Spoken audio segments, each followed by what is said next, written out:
तो बाद में जब उनको महात्मा कहा, सबसे पहली बार उनको महात्मा कहा सुभाष चंद्र बोस ने। तो सुभाष चंद्र बोस से जब पूछा गया कि आपने इनको महात्मा क्यों कहा, मोहनदास करमचंद गांधी से एक दिन सुभाष चंद्र बोस ने उनको महात्मा गांधी बना दिया। और आप जानते हैं कि सुभाष चंद्र बोस के महात्मा गांधी से वैचारिक मतभेद थे। सुभाष चंद्र बोस चाहते थे कि आजादी इस रास्ते से आए, महात्मा गांधी चाहते थे आजादी इस रास्ते से आए। सुभाष चंद्र बोस का रास्ता यह था कि भयंकर हिंसा करनी हो तो हिंसा करें, अंग्रेजों के साथ छल कपट करना हो तो छल कपट करें, हथियार चलाने हो तो हथियार चलाएं, कहीं विदेशों से मदद लानी हो भारत की आजादी के लिए तो वो भी लेके आए। गांधी जी कहते थे कि एक तो उनका सबसे पहला ये आग्रह था कि विदेशी मदद भारत की आजादी के लिए नहीं चाहिए। दूसरा, हथियार चलाने की जरूरत नहीं है, अंग्रेज बहुत कमजोर हैं, वो बिना हथियार के ही भाग जाने वाले हैं। ये गांधी जी को कन्विक्शन था बहुत पहले से। उनका कहना था कि इन कमजोर लोगों को क्यों मारना हथियार, ये तो हथियार उसके खिलाफ चलाना चाहिए जो अपने से ज्यादा ताकतवर हो, इन अंग्रेजों में कुछ भी ताकत नहीं है। और तीसरा उनका सिद्धांत ये था कि भारत में जो भी आजादी आएगी वो सिर्फ आजादी तक सीमित नहीं रही होगी, पूरा मॉडल बदलना पड़ेगा, जो ब्रिटेन का ढांचा है उसको हटा के भारतीय ढांचा लाना पड़ेगा। तो इन मुद्दों पर महात्मा गांधी और सुभाष चंद्र बोस में काफी कुछ मतभेद थे, लेकिन उन मतभेदों के बावजूद पहले नेता थे सुभाष चंद्र बोस जिन्होंने मोहनदास करमचंद गांधी को महात्मा बनाया। तो किसी ने पूछा सुभाष चंद्र बोस से, ये बात है 1940-41 की, जब सुभाष चंद्र बोस भारत छोड़कर जाने की तैयारी कर रहे थे, उसके पहले उन्होंने उनको महात्मा बोल दिया था। तो किसी ने पूछा कि आप ये बताइए कि आपने मोहनदास करमचंद गांधी को महात्मा क्यों कहा। उनके बहुत सारे कार्यकर्ता उनसे नाराज थे, सुभाष चंद्र बोस से। तो सुभाष चंद्र बोस ने कहा कि आपकी नाराजगी मैं समझ सकता हूं, महात्मा गांधी हमारे विचार से कुछ अलग विचार वाले हैं, हमारे उनके विचारों में काफी भिन्नता है, हमारी उनकी मत भिन्नता है, लेकिन मन भिन्नता नहीं। मेरे महात्मा गांधी से मतभेद है लेकिन मनभेद नहीं है। सुभाष चंद्र बोस का जो शब्द था वो ये था कि मेरे महात्मा गांधी से मतभेद है, मनभेद नहीं है। मन मेरा वैसा ही है जो महात्मा गांधी का है, तो मनभेद नहीं है, इसलिए मैं उनको बहुत ऊंचा मानता हूं। और उन्होंने कहा कि मैं उनको महात्मा इसलिए कहता हूं कि उस आदमी की उपस्थिति मात्र से मन में नैतिकता का संचार होने लगता है। मैं जब जब महात्मा गांधी के पास जाता हूं, मेरे मन में दया, प्रेम, करुणा, अहिंसा, ये सारे ऐसे कुछ लोगों को भेज देता प्रतिनिधि के रूप में। तो महात्मा गांधी को भेज दिया, महात्मा गांधी जैसे और भी लोग आए जिनको भेजा। मेरा ऐसा मानना है, इसमें अतिशयोक्ति भी लग सकती है और उसके लिए आप मुझे माफ कर देंगे पहले ही। मेरा ऐसा मानना है कि दुनिया के पिछले 500 साल के इतिहास में महात्मा गांधी जैसा व्यक्ति पैदा नहीं हुआ। पिछले 500 साल के इतिहास मैंने दुनिया के बहुत महान लोगों की जीवनियां पढ़ी हैं, उसमें रूसो भी शामिल है, उसमें तो ये रूस के जो बड़े नेता माने जाते हैं, लियोनिड ब्रेजनेव से पीछे की पीढ़ी के जितने, जिनको लेनिन वगैरह वगैरह बड़ा माना जाता, उनको भी, जर्मनी के बड़े नेताओं को, उनको भी मैंने पढ़ा है, बिस्मार्क को भी मैंने पढ़ा है, मैंने ये जो बड़ा फ्रांसीसी क्रांतिकारी था उसकी भी जीवनी पढ़ी है, अमेरिका के जितने महान हैं उनकी भी जीवनी पढ़ी है। मुझे ऐसा लगता है कि पिछले 500 साल के इतिहास में दुनिया की धरती पर गांधी जैसा व्यक्ति पैदा नहीं हुआ।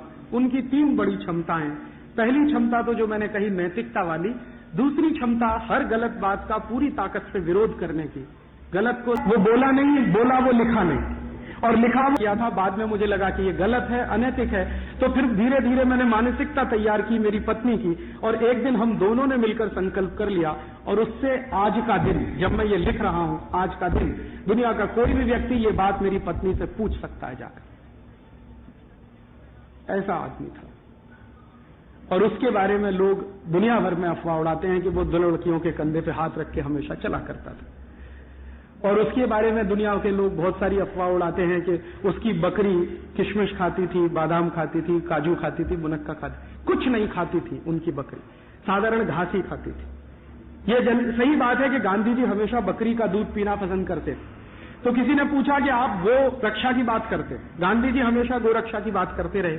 और एक बार तो उन्होंने एक भाषण में कहा, यहां मुंबई के अपने एक भाषण में उन्होंने कहा कि कोई अंग्रेज अधिकारी मेरे पास आए और ये कहे कि पहले भारत बचाना है कि गाय बचानी है, तुम दोनों में से तय कर लो कौन सी चीज पहले बचानी है। तो मैं भारत को कुर्बान कर सकता हूं गाय बचाने के लिए, माने मेरे लिए गाय भारत से ज्यादा प्यारी है।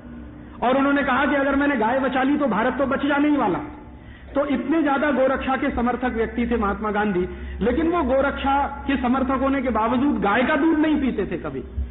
तो किसी ने उनसे कहा कि गांधी जी, ये जीवन में आपके कॉन्ट्रडिक्शन क्यों है? गाय का दूध आप नहीं पीते हैं, गोरक्षा की बात करते हैं, हमेशा आप बकरी का दूध पीते हैं। तो उसका जवाब बहुत सुंदर उन्होंने दिया और वो लिखा भी है। उन्होंने कहा, देखो, गाय का दूध अमृत है और बकरी का दूध दवा है, मुझे दवा की जरूरत है। पूरा आयुर्वेद है ना, उसमें जो बकरी का दूध है वो ट्यूबरकुलोसिस की सबसे अच्छी मेडिसिन मानी जाती है। अगर कोई टीबी का भयंकर मरीज हो और वो किसी भी स्थिति में ठीक होने के लिए बकरी का दूध ही मुझे लगता है। बाकी कोई एक वक्तव्य किया था, शायद बड़े लोगों को आभास हो जाता है। 28 जनवरी 1948 को उन्होंने दिल्ली में कहा प्रार्थना सभा में कि अगर कोई पागल आदमी सामने से आकर भी मुझे गोली मारेगा तो मैं ईश्वर से यही प्रार्थना करूंगा कि आप उसको सद्बुद्धि दो, भगवान उसको सद्बुद्धि दे। और वही उन्होंने किया।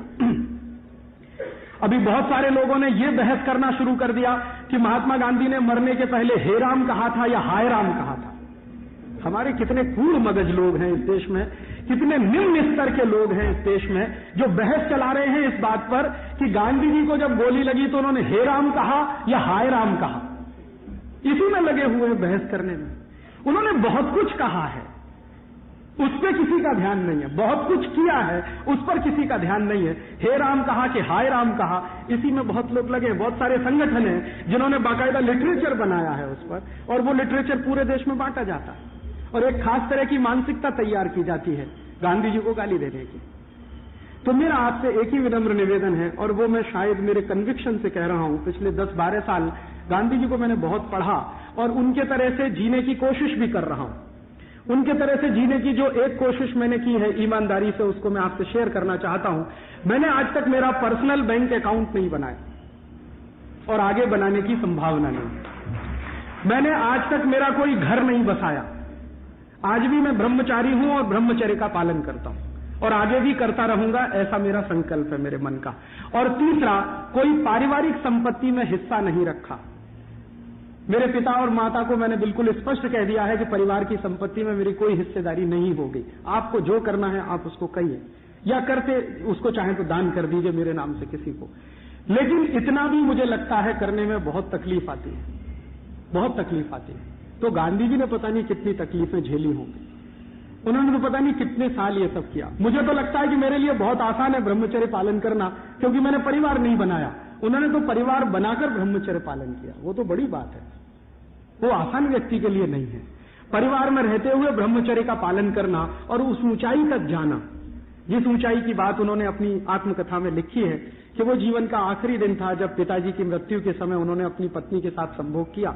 उसके बाद उन्होंने लिखा है कि मैं मेरी पत्नी के साथ भाई बहन के रिश्ते रहे, और उन्होंने कहा कि जीवन में ऊंचाई तभी आएगी जब सही मायने में कोई पति पत्नी भाई बहन की तरह से रहना शुरू कर दे। वो कहते हैं कि ये जीवन का आखिरी वो होगा मुकाम। तो किसी व्यक्ति को कितना ऊंचा बनना चाहिए अपने जीवन में, उसके लिए उन्होंने एक सीमा रेखा बना दिया। वो सीमा रेखा का पालन उन्होंने किया, परिवार बसाते हुए, घर चलाते हुए, बच्चों को पालते हुए। वो अद्भुत ही लोग कर सकते हैं, बिरले लोग कर सकते हैं, वैसे वो थे। और उन्होंने जो किया है वो हम सबके सामने है, जो कहा है वो भी है और जो लिखा है वो भी है। उनके कहे हुए को, उनके किए हुए को और उनके बोले हुए को अगर हम अपने जीवन में दशमांश भी, माने 1/10 भी अगर हम उतार सके तो भारत में बहुत कुछ बेहतर होने की संभावना और शक्यता है। इतना गांधी जी को श्रद्धांजलि स्वरूप में कहना चाहता था। और एक छोटी सी आखिरी बात जो मैं आज के समय में कहना चाहता हूं, गांधी जी ने अपने जीवन में 11 व्रत दिए लोगों को, अहिंसा, सत्य, अस्तेय, ब्रह्मचर्य, असंग्रह वगैरह वगैरह। आपने पढ़े होंगे, बार बार सुने भी होंगे। उन व्रतों के बारे में गांधी जी ने लोगों से कहा है कि मेरी आपसे ये विनंती है कि भारत में जो व्रत मनाए जाते हैं, त्योहार मनाए जाते हैं, उनमें सोमवार का व्रत हो जाता है, कभी बृहस्पतिवार का हो जाता है, कभी मंगलवार का हो जाता है। मंगलवार को हनुमान जी का है, सोमवार को शंकर जी का है, वगैरह वगैरह। उन व्रतों के बारे में गांधी ने कहा कि ये जो कर रहे हैं वो आप करिए, आपकी धार्मिक मान्यताओं के लिए मैं मेरी तरफ से कुछ नहीं कहना चाहता और उसमें हस्तक्षेप भी नहीं करना चाहता। लेकिन उन्होंने कहा है कि व्रत अगर आप कर सकें तो देश के लिए भी करिए। एक तो हम व्रत करते हैं मोक्ष के लिए कि हमें मोक्ष मिल जाए। हमारे जीवन में एक मान्यता हमने रखी हुई है और वो मान्यता ये है, आप जितने भी लोग यहां बैठे हैं, आपके साथ मैं भी इसमें शामिल हूं, हम सबकी मान्यता ये है कि पुनर्जन्म होता है। बार बार जन्म होता है, व्यक्ति बार बार जन्म लेता है। और हमारे जो धर्मशास्त्र है या बड़े जो धर्म गुरु हैं, उनकी बात अगर आप सुने और उसको कभी समझने की कोशिश करें तो हर एक धर्मगुरु या हर एक धर्मशास्त्र ये कहता है कि भारत में जन्म लेने वाले को 84 लाख योनियों में से गुजरना पड़ता है। कभी मच्छर बन सकते हैं, कभी मक्खी बन सकते हैं, कभी गाय बन सकते हैं, कभी बैल बन सकते हैं। मनुष्य बनना बड़ा मुश्किल होता है और मनुष्य की योनि मिलना तो विरले लोगों को मिलता है। उसके बारे में सांख्य दर्शन है, वो ये कहता है कि आपने पुराने जन्म में कुछ अच्छे कर्म किए होंगे तो आप शायद मनुष्य बन गए हैं। तो गांधी जी ने उसी दर्शन को आगे बढ़ाते हुए लोगों के सामने ये कहा कि आप अपने मोक्ष के लिए अच्छे काम करें, व्रत करें, धार्मिक मान्यताओं का पालन करें, वो तो ठीक ही है, लेकिन देश के कल्याण के लिए भी व्रत करिए, ये उनका कहना था। और उनका ये कहना था कि अगर भारत का कल्याण नहीं होगा तो आप में से किसी को मोक्ष नहीं मिलेगा। बिल्कुल स्पष्ट कह दिया। ये जब तक देश का कल्याण नहीं होगा तुमको मोक्ष नहीं मिलेगा, तुम्हारी आत्मा भटकती ही रहेगी। तो देश का कल्याण कर लो, तुम्हारा मोक्ष अपने आप हो जाएगा। और फिर किसी ने गांधी जी से पूछा कि आप ये सब काय के लिए करते हैं? अंग्रेजों को भगाना, हिंदुस्तान को नए सिरे से खड़ा करना। तो गांधी जी ने कहा, ये सब मैं मोक्ष के लिए करता हूं। ये मत कहना कि भारत की आजादी के लिए करता हूं, ये उनका लिखा हुआ वाक्य है। ये सब मैं मोक्ष के लिए करता हूं। तो किसी ने कहा, मोक्ष माने क्या? कि ईश्वर की प्राप्ति। तो ईश्वर की प्राप्ति के लिए मैंने ये तय किया है मेरा रास्ता। तो उन्होंने कहा कि इससे ईश्वर की प्राप्ति कैसे होगी? तो वो सुनाने लगे, देखो भारत आजाद हो जाएगा, आजाद होने के बाद खुशहाल हो जाएगा, गरीबी खत्म हो जाएगी, बेकारी खत्म हो जाएगी, भूखमरी खत्म हो जाएगी, अन्याय नहीं होगा, हर व्यक्ति को सम्मानजनक जीवन बिताने का अधिकार मिलेगा। ये सब जब हो जाएगा तो मुझे मोक्ष मिल जाएगा। अब आप देखिए, इतना बड़ा योगी आदमी किस बात की कल्पना करता है? हम लोग कल्पना करते हैं ना, मोक्ष उन्हीं को सिद्ध होता है जो योगी होते हैं। और योगी कौन होता है? जो अपने को दूसरों से ऊपर उठा लेता है। लेकिन गांधी जी कह रहे हैं कि मैं अकेला ऊपर नहीं उठूंगा, ये सबको अपने साथ ऊपर उठाऊंगा, तब मुझे मोक्ष मिलेगा। इससे बड़ा योगी पुरुष कौन होगा? तो इस योगी पुरुष के जीवन से अगर हम कुछ सीख सकें वो यही कि हम अपने आप को ही नहीं, दूसरों को भी अपने साथ उठाएं। और दूसरों को अपने साथ क्यों उठाएं? मैं ऐसा मानता हूं कि महात्मा गांधी की आत्मा भटक रही है, उनको मोक्ष नहीं हुआ है। अगर वो जीवित रहते तो शायद वो काम करते जो उन्होंने अपने लिए तय किया हुआ था। आजादी आने के तत्काल बाद किसी ने पूछा कि गांधी जी आजादी आ गई, अब बिरला जी ही थे, एक दिन सवाल करने लगे, अब क्या करेंगे? तो उन्होंने कहा, अब तो तुम्हारे साथ लड़ना है। अब सोचिए, जो बिरला जी महात्मा गांधी के पास अपना ब्लैंक चेक रखते थे, उन्होंने एक दिन सवाल किया कि अब तो आजादी आ गई। और गांधी जी की आदत थी रोज मालिश करवाते थे, तेल से मालिश करवाते थे। तो एक दिन बिरला जी पहुंच गए सेवाग्राम आश्रम और गांधी जी की मालिश चलती थी। तो पूछ लिया कि अब मालिश क्यों करा रहे हैं? अब तो अंग्रेज भाग रहे हैं, अब आपको किससे लड़ना है? कि अभी तो तुमसे लड़ना है। एक दुश्मन नहीं है हिंदुस्तान का, दूसरा दुश्मन मेरे सामने खड़ा है। तो बिरला जी घबरा गए कि ये कह क्या रहे हैं। तो गांधी जी ने फिर उनको बड़े प्रेम से समझाया कि देखो घनश्याम दास, ये लड़ाई हिंदुस्तान की जो है बड़ी लंबी है। अंग्रेजों का चले जाना तो एक चरण है, इसके आगे अभी बहुत सारे चरण हैं। तो उन्होंने पूछा कि आपका एसिड टेस्ट क्या है? तो उन्होंने कहा कि देखो, जब अंतिम आदमी हिंदुस्तान का ये कहने लगेगा कि मैं आनंद में हूं, खुशी में हूं, तो मैं मान लूंगा कि हिंदुस्तान की आजादी की लड़ाई पूरी हो गई।